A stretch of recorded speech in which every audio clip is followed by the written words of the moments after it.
Asian news और news plus 21 द्वारा आयोजित मध्य भारत का सबसे भव्य रास गरबा 2025 महोत्सव आज से शुरू हो चुका है। उमाया गार्डन रिजॉर्ट माता अंबे की भक्ति के रंग में रंग चुका है और भव्य दरबार सजकर भक्तों के स्वागत के लिए तैयार है। नवरात्रि की धूम, गरबा और डांडिया की थिरकन के साथ ये उत्सव 27 से 29 सितंबर तक चलेगा। आयोजकों ने श्रद्धालुओं से अपील की है कि समय पर पहुंचे और माता की भक्ति व संस्कृति की इस महा उत्सव का हिस्सा बने।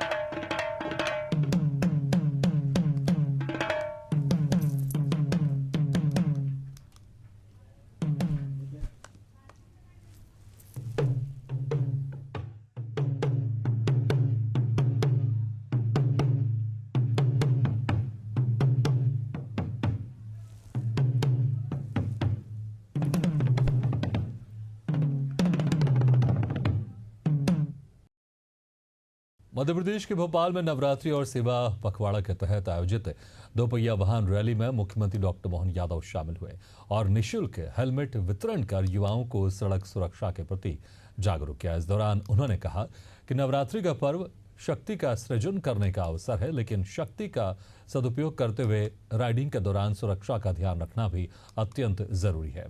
वहीं युवाओं से तेज रफ्तार में वाहन न चलाने की अपील की।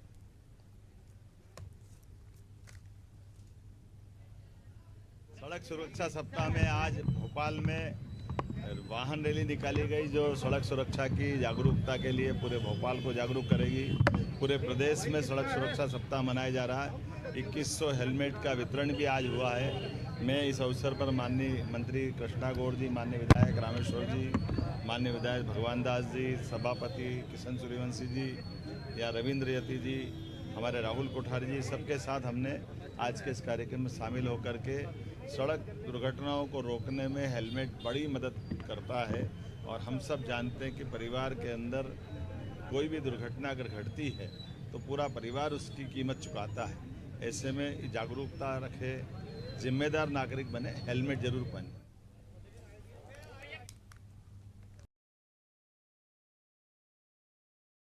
पीसीसी चीफ दीपक बैज छत्तीसगढ़ के गोदावरी स्टील प्लांट हादसे में घायल हुए मरीजों से मिलने पहुंचे, जहां उन्होंने घायलों को लेकर डॉक्टर से चर्चा की। वहीं पीसीसी चीफ ने मृतकों को 1 करोड़ और घायलों को 50-50 लाख रुपए मुआवजे की मांग की है और हादसे में मृत लोगों के परिवार के प्रति संवेदना व्यक्त की है।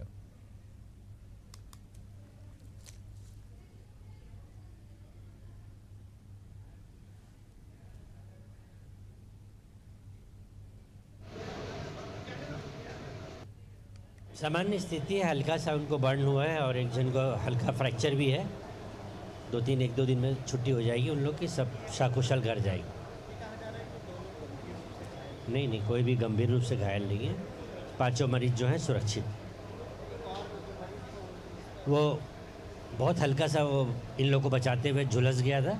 रात में ड्रेसिंग करने के बाद वो घर चला गया। मध्य प्रदेश में जिला कांग्रेस कमेटी अनूपपुर के अध्यक्ष गुड्डू चौहान की ओर से जिला कार्यालय में प्रेस कॉन्फ्रेंस का आयोजन किया गया, जिसमें मध्य प्रदेश कांग्रेस प्रवक्ता डॉक्टर SMP अग्रवाल पहुंचे। इस दौरान उन्होंने मंत्री कैलाश विजयवर्गीय के बयान पर कटाक्ष करते हुए भारतीय जनता पार्टी पर तीखा प्रहार किया और डॉक्टर मोहन यादव और JP नड्डा से आग्रह करते हुए कहा कि अगर भारतीय जनता पार्टी नारी शक्ति का सम्मान करती है तो मंत्री कैलाश विजयवर्गीय पद से इस्तीफा दें।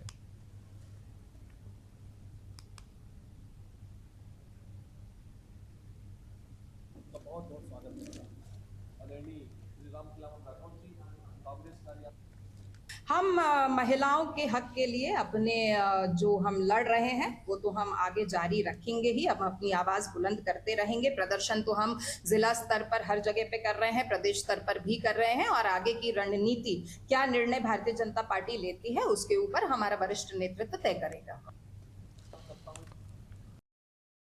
और इस वक्त बड़ी खबर आपको बता रहे रायपुर से, जहां पर स्वच्छ शहर जोड़ी अभियान में रायपुर बना बीरगांव का मेंटर। रायपुर और बीरगांव नगर निगम के बीच MOU पर हस्ताक्षर। स्वच्छता सुधार के लिए 100 दिनों का लक्ष्य तय, 8 बिंदुओं पर होगा काम। केंद्रीय मंत्री मनोहर लाल खट्टर ने राष्ट्रीय स्तर पर किया शुभारंभ। महापौर मीनल चौबे और बीरगांव महापौर नंदलाल दिवाकर रहे मौजूद।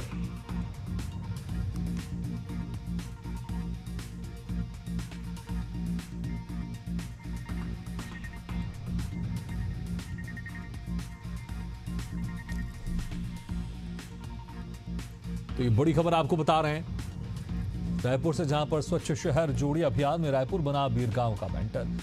रायपुर और बीरगांव नगर निगम के बीच एमओयू पर हस्ताक्षर हुए। स्वच्छता सुधार के लिए 100 दिनों का लक्ष्य तय। केंद्रीय मंत्री मनोहर लाल खट्टर ने राष्ट्रीय स्तर पर किया शुभारंभ।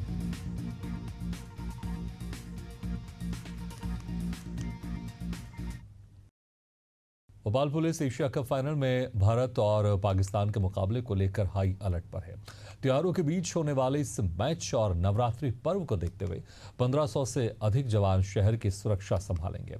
मोबाइल टीम लगातार गश्त करेगी और सीसीटीवी निगरानी भी की जाएगी। पुलिस कमिश्नर हरिनारायण चारी मिश्र ने कहा कि किसी प्रकार की असुविधा ना हो और सुरक्षा व्यवस्था पूरी तरह सुदृढ़ रहे। इसके लिए ही बड़ी संख्या में पुलिस बल की तैनाती की जाएगी।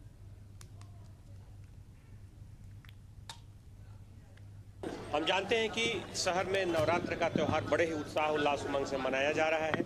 यहाँ पर पुलिस बल पूर्व से ही तैनात है और इसी बीच में जब कल खेल का आयोजन हो रहा है, खेल एक को खेल भावना से ही देखा जाता है, खेला जाता है, उसमें खेल भावनाएं प्रमुख होती है। इसलिए यहाँ किसी भी तरह की कि उस खेल के कारण किसी भी तरह की कोई कानून व्यवस्था की स्थिति पैदा होगी जैसा आप पूछ रहे हैं, ऐसा बिल्कुल नहीं है। एक बड़े ही सद्भाव और सौहार्द के साथ खेल भावना के साथ संपादित होगा।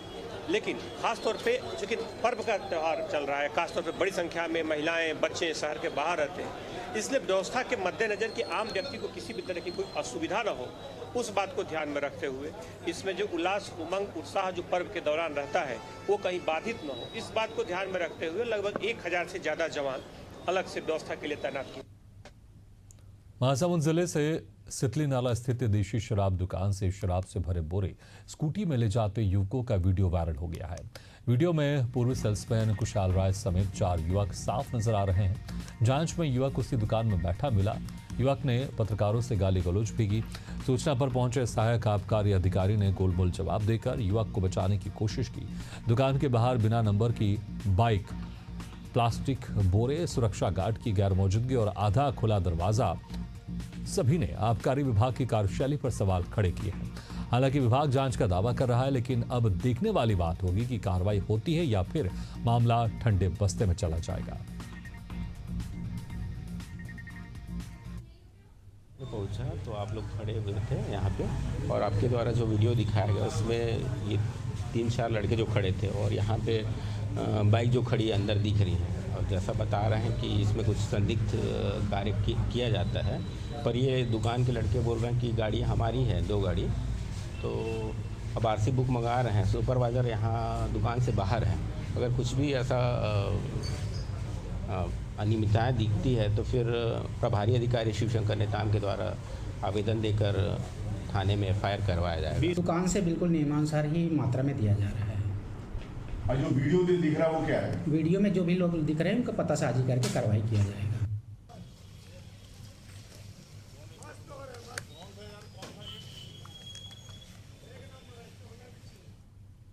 उत्तर प्रदेश के रायबरेली में मिशन शक्ति फेज 5.0 के तहत महिलाओं और बालिकाओं की सुरक्षा सम्मान के लिए जागरूकता अभियान चलाया गया। इसी कड़ी में कंपोजिट विद्यालय में छात्राओं को महत्वपूर्ण जानकारी दी गई। इसमें महिला उप निरीक्षक अर्चना यादव ने छात्राओं को संबोधित किया। संबोधन में उन्होंने महिलाओं के प्रति संवेदनशीलता, आत्मरक्षा के विभिन्न उपायों और आवश्यक हेल्पलाइन नंबरों के बारे में विस्तार से बताया। अभियान का उद्देश्य आपराधिक या सामाजिक गतिविधियों से सुरक्षित रखना है।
एशियन न्यूज और न्यूज प्लस 21 द्वारा आयोजित मध्य भारत का सबसे भव्य रास गरबा 2025 महोत्सव आज से शुरू हो चुका है। उमाया गार्डन रिजॉर्ट माता अंबे की भक्ति के रंग में रंग चुका है और भव्य दरबार सजकर भक्तों के स्वागत के लिए तैयार है। नवरात्रि की धूम, गरबा और डांडिया के थिरकन के साथ ये उत्सव 27 से 29 सितंबर तक चलेगा। आयोजकों ने श्रद्धालुओं से अपील की है कि समय पर पहुंचे और माता की भक्ति व संस्कृति के इस महा उत्सव का हिस्सा बने।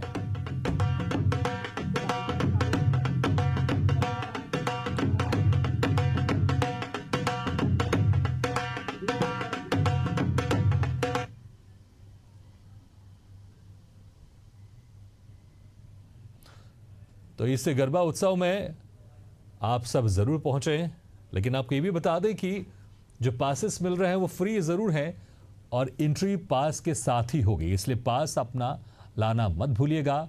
और ये भव्य स्टेज भी आप देख रहे हैं, यहीं से गरबा की म्यूजिक के साथ आप लोग थिरकेंगे और मां जगदम्बे की आराधना करेंगे।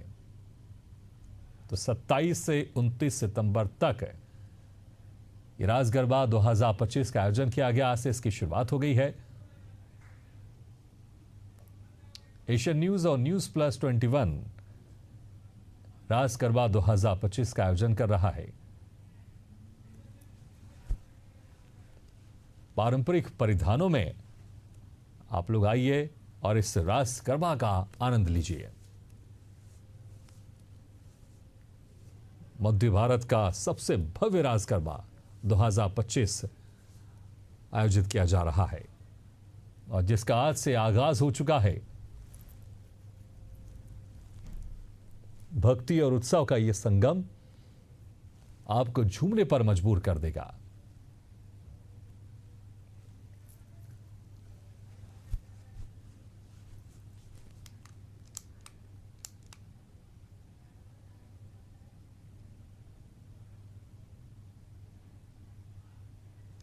तो नवरात्रि की धूम, गरबा और डांडिया की थिरकन में आप सभी लोगों को झूमने पर मजबूर कर देगा ये रास गरबा 2025। और उसकी कुछ तस्वीर भी हम आपको दिखा रहे हैं जहां पर भव्य मंच सजा हुआ है और इसी भव्य मंच से आप लोग डांडिया के साथ, गरबे के साथ इस रंग में रंग जाएंगे।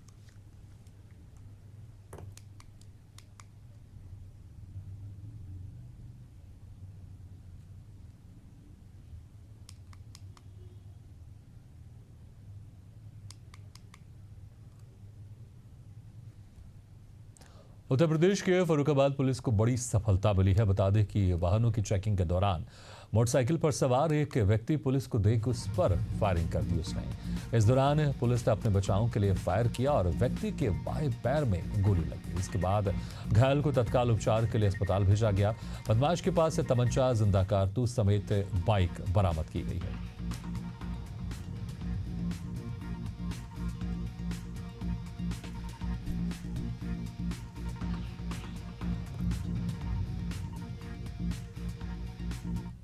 माँ दुर्गा पूजा के दृष्टिगत पुलिस अधीक्षक महोदय द्वारा चेकिंग के लिए आदेशित किया गया था। इसमें थाना जहांगीरगंज को भारी सफलता प्राप्त हुई है। काली नदी पे चेकिंग के दौरान एक व्यक्ति आता हुआ दिखा। उसने जब रोकने का प्रयास किया तो वो रुका नहीं और पुलिस पार्टी में फायरिंग करने लगा। जवाबी फायरिंग में व्यक्ति घायल हो गया। जब बाद में उससे पूछा गया तो उसने नाम पता अपना अमजद खान बताया, जो कि रहने वाला कन्नौज डिस्ट्रिक्ट का है। वो बहुत ही साथी किस्म का अपराधी है, अंतर्जनपदीय अपराधी है। उसके खिलाफ लगभग चोरी, लूट, डकैती के 1 दर्जन से ज़्यादा मुकदमे हैं। अपराधी के पास से एक तमंचा, खोखा कारतूस, कुछ जिंदा कारतूस, एक चोरी की मोटरसाइकिल बरामद हुए हैं। छत्तीसगढ़ के मुंगेली में डिप्टी सीएम अरुण साव ने दीप प्रज्वलित कर गरबा महोत्सव का शुभारंभ किया। इस दौरान उनकी धर्मपत्नी मीना अरुण साव भी उनके साथ मौजूद रहीं। वहीं सबके साथ डिप्टी सीएम अरुण साव ने भी गरबा किया और सभी माता बहनों को नवरात्रि की शुभकामनाएं दी। साथ ही प्रदेश के खुशहाली की कामना की। गरबा महोत्सव को लेकर लोगों में जबरदस्त खुशी और उत्साह का माहौल है और रंग बिरंगी आकर्षक पोशाक में पारंपरिक गरबा गीतों में गरबा करने भीड़ उमड़ रही है।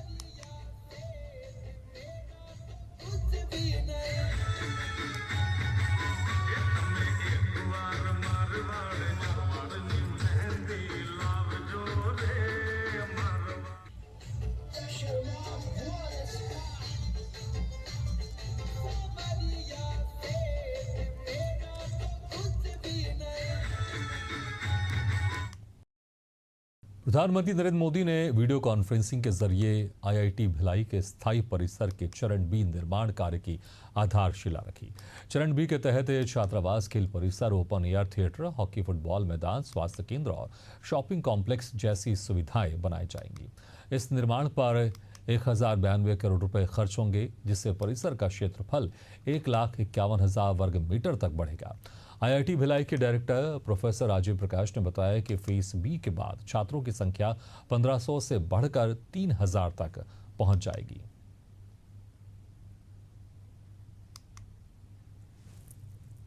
हमारे देश के यशस्वी प्रधानमंत्री नरेंद्र मोदी जी के द्वारा बहुत बड़ा उपहार हमारे छत्तीसगढ़ को भी मिला है और पूरे भारत देश को भी मिला है, क्योंकि जिस प्रकार से फेज 1 का भी उन्होंने शिलान्यास किया था और आज फेज 2 का भी आईआईटी का उन्होंने शिलान्यास किया, और जिसमें पूरा भारत देश से 7 ऐसे आईआईटीआई हैं, उनके भवन निर्माण के लिए, उनके और भी बहुत सारे जिसके माध्यम से विकास होना है, इसके लिए उन्होंने आज शिलान्यास किया। और इस अवसर पे हमारे क्षेत्रीय विधायक डोमन लाल कोशेवाड़ा जी हैं, यहाँ के निदेशक हमारे बीच हैं, हमारे जिला के पदाधिकारीगण हैं, अन्य पदाधिकारीगण हैं, और एक बड़ा इसमें आईआईटी हमारे छत्तीसगढ़ में जो रिसर्च सेंटर लगभग 100 करोड़ का वो यहाँ पे निर्मित होगा, जिसके माध्यम से हमारे युवा साथी में जो सोच होती है, नवाचार होती है, न्यू आइडियाज़ होते हैं, उनको एक प्लेटफॉर्म मिलेगा। करीब 1.5 लाख स्क्वायर मीटर की एरिया बढ़ रही है और 2200 करोड़ की लागत का ये परियोजना है, जिसमें 1100 करोड़ के आसपास केवल निर्माण के लिए, सिविल वर्क के लिए है। और आज जो भी आप निर्माण देख रहे हैं फेज़ ए में हुआ है, तकरीब इतना ही और निर्माण हो जाएगा, मतलब एक तरह से कैंपस दुगना हो जाएगा। और जब कैंपस दुगना होगा तो आज 1,500 बच्चे हैं, तब 3,000 बच्चे हो जाएंगे। तो हम ये कह सकते हैं कि आने वाले 2.5-3 सालों में करीब 1,500 नए विद्यार्थी और जुड़ जाएंगे